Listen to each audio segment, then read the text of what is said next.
Now that we took the pressure of the cattle fence off a little bit, kind of derailed our plans for the week, but we got all that frontage fenced.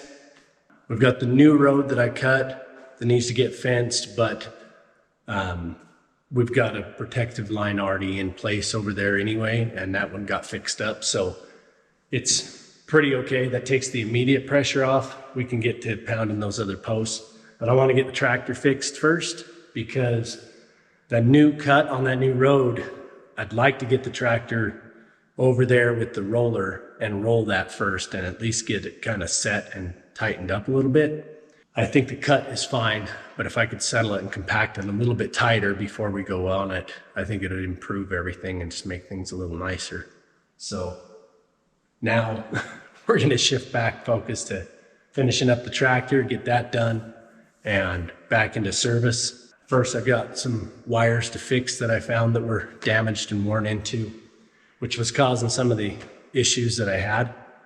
This tractor is a really, really simple tractor in that regard. The electronics are just there for the gauges and all that seemed to work, but every now and again I'd start it and maybe the tack wouldn't read or the tack and the fuel gauge wouldn't read, and then a few minutes later they'd come live. Now that I've got it all exposed, I can fix those wires, get those things buttoned up. My right brake was a little bit worn and loose compared, so my brake balance wasn't good. If I hit both brakes, the left brake would engage and the right brake wouldn't be down far enough yet. I'm gonna make sure that's adjusted, make sure the clutch is adjusted, check the clutch pull on the PTO, and just make sure everything's in adjustment. The steering orbital has some leaks up there. I think the fittings have just kind of worked loose over time and that, or worked a little bit loose. So I'm just gonna make sure all that's snugged up. I don't see anything that's causing it otherwise. I've got one of the steel lines on the steering cylinder down here. The steel line's been crushed down a little bit, so it's crimped off. And I think that's impacting the steering function. It's creating a restriction in the flow. I've checked and that steel line is no longer available. But what I'll probably do is pull it off and see if I can just unbraze it, cut it off a little shorter, slip it back in and rebraze it. I was able to rebrace the steering line and get that repaired. Then I finished the electrical repairs on the tractor before moving on to servicing the engine and transmission. That's when I realized that some of the parts I was given were wrong and needed to be reordered, putting a stop to my progress. We are waiting on parts for the tractor, so we're at a standstill on a couple of projects. Fencing is one. That one's a huge one. Just doing anything.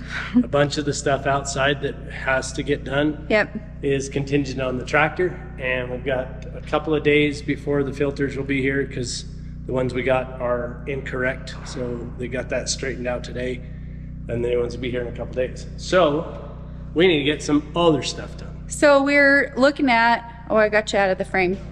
I was gonna take over. So we're looking at the list, right? Our list is right behind us and it's huge. So we go, what else can we do that doesn't involve the tractor at the moment? So we're actually gonna go to the battery room and install flooring. Flooring we've had for a couple of years. We always save everything in case we need it. And I don't know if it's actually gonna finish the whole room, but I have a feeling it'll do it enough. So that's what we're gonna get started on right in here. Put in some flooring. Would we ever put hardwood flooring in a battery room? Probably never. I don't think we would ever do that. No. But because we had this stuff and it would be cheaper for us to get the rest of it than to buy all new flooring. That's what we're doing.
Well, it seems that a pattern has begun to form, and I'm not referring to the flooring.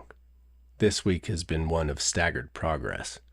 It seems as though every time we start something on our task list, we are only able to get half or 3/4 of the way completed before finding an obstacle that prevents us from completing it.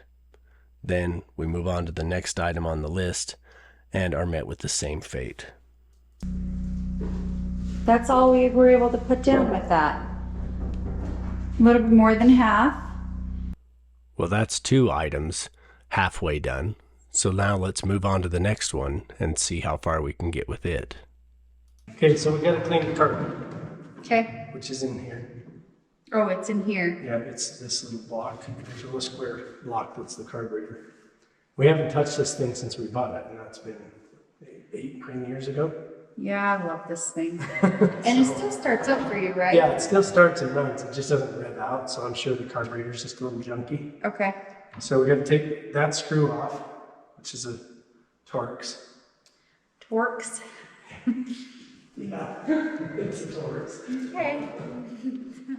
A large portion of our to-do list includes repairs and basic maintenance on the various pieces of equipment that we have, both large and small, that we rely on all the time. Some of those repairs require advanced diagnostic and repair, while other items are simple, fundamental preventative maintenance.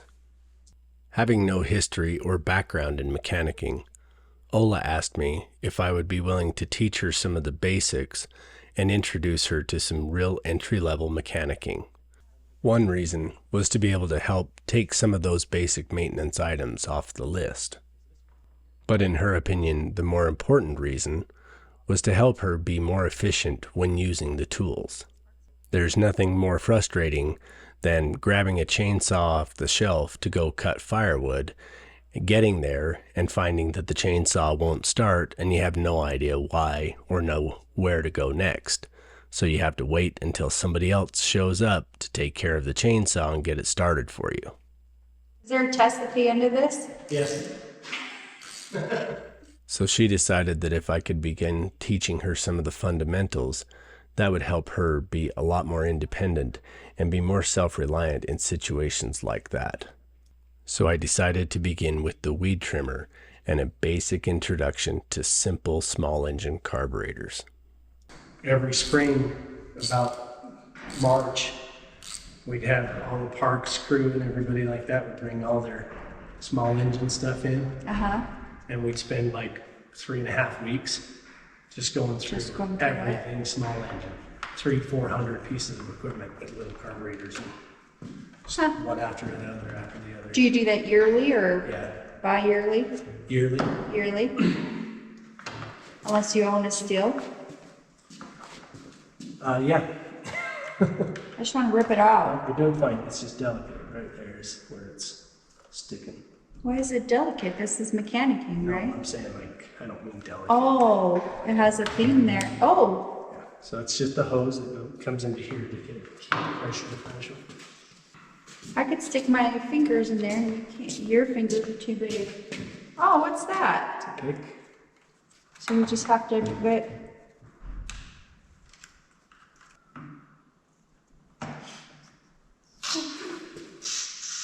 That scared me. Yeah, that's the, where I was like, And this is a carbonator? that's the carburetor. Carburetor. Carbonator kind of works, I guess, in theory. It's carbonate. All right, so let's get a little tray, and then you can just, with the spray, don't rub all that. You don't want to work it down into things, you want to just spread off. Okay. So with this stuff, you definitely want a glove, because Okay. this chemical is pretty caustic, pretty aggressive. Wow.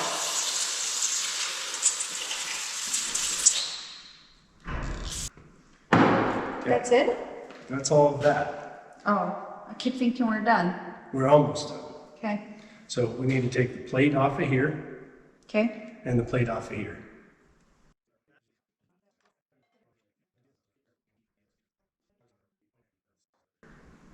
through the hole that goes through the body of it. This opening of the carburetor is funnel shaped. It's called the Venturi effect.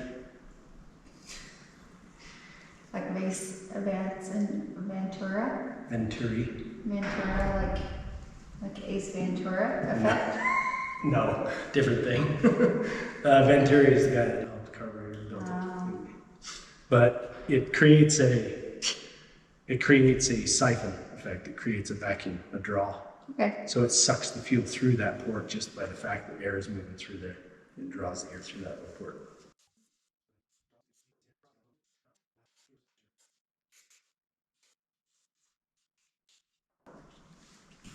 Okay. Okay, I put that like this. Like that. Yeah, good job. You got it right. And then that goes on top like that. Yep.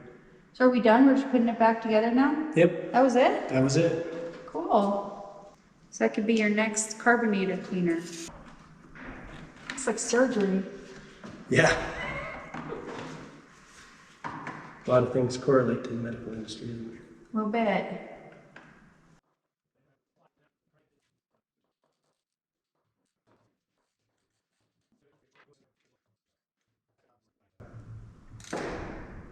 So how tight do I make them without breaking things? 9-inch pounds. It's torque. 25 pounds of push from 1 inch away.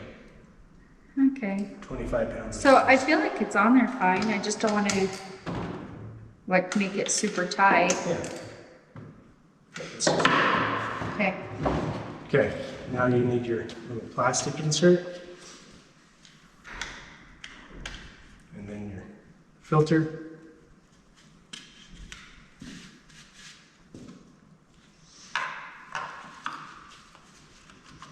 Okay, so you know how I learn? I learned by making mistakes. So when I do this again and next year I might break it. Don't break it. But I might. No. But I might. But don't. But I might. Why? Because that's Don't you like this weed eater?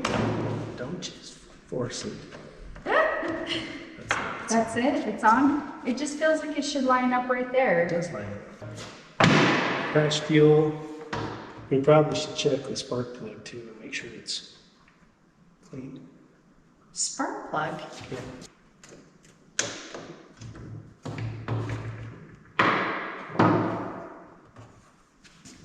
Well, looks nice to me.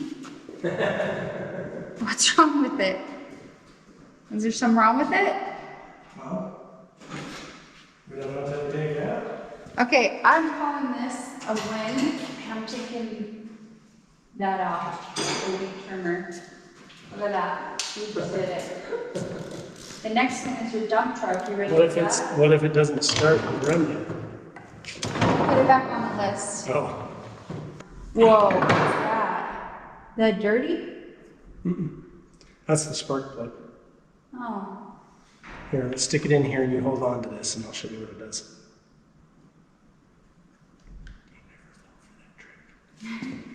Don't ever fall for that trick. I will never be working in a mechanics shop in my whole entire life because I only will work with you, but why would you trick me like that? It's like a rite of passage for being in the shop. You gotta get shocked by a spark plug at least once. That's dumb. That's dumb.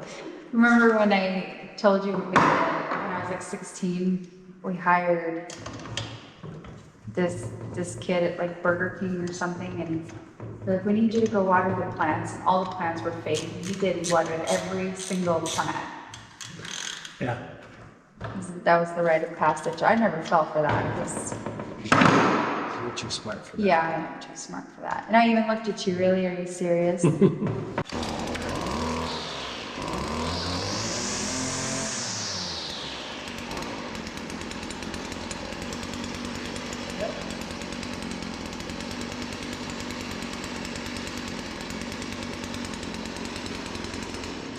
Okay, well, it's officially off the list. Off the list.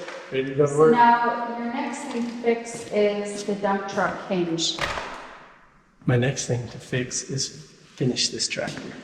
Oh. Where's the finished tractor right there? Oh, and, oh. Yeah, we need the tractor work over. All right.